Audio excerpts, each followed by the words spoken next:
I've spent 3 weeks here doing an intensive survey and field work to try and establish if the Kenyan Revenue Authority is on target for achieving its cargo clearance time. That might seem kind of a dry subject, but it's very important for trade facilitation because, as I tried to make the point today, effective cargo clearance time, that means the minimum time possible, increases trade, increases revenue. The target at this midterm evaluation for the KRA was 65 hours. The indicators and the evidence I've found in the 3 weeks, I have to do some further analysis, but it looks like that target has been achieved. I have a figure of 38 hours. That's good news, but the international best practice standard is 1 hour, so there is still a lot of room to go. So my message is, well done, they're on target, but more work to do.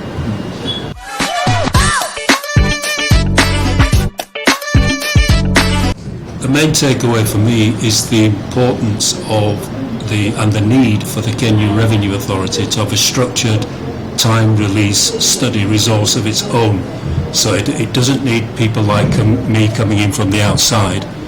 There is a World Customs Organization methodology which has been adopted by most countries in the world for a time release study facility, and that's my main recommendation for the KRA.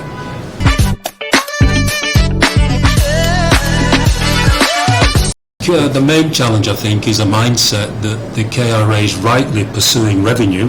Every customs authority in the world is pursuing revenue.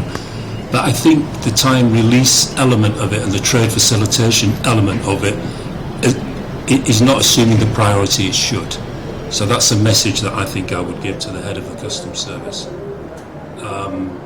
And has been raised in the meeting, I learned something myself from the meeting today, was the need for better coordination between the KRA and its partners in the port areas.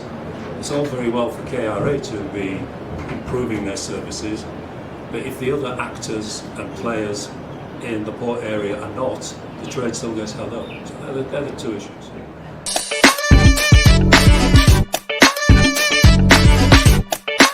Okay, good question. I've worked in customs for 45 years. And I've worked in Africa for 5 years. So I've worked mainly in West Africa, Ghana, Sierra Leone.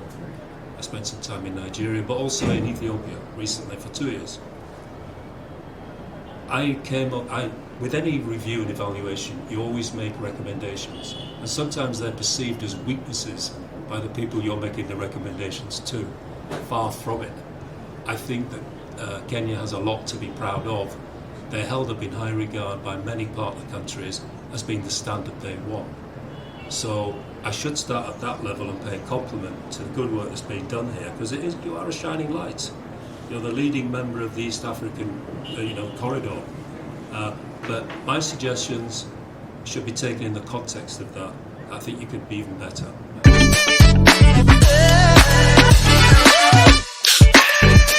Come to Kenya. No, seriously, I've spoken to I know Africa from other countries. I've spent 5 years in Africa recently, which is a long period in anybody's life. But Kenya is a lovely place. I'm not just saying that because I'm here. I don't say that to every country. People are nice, climate is nice, you have nice nature, and you have people who want to improve their lives.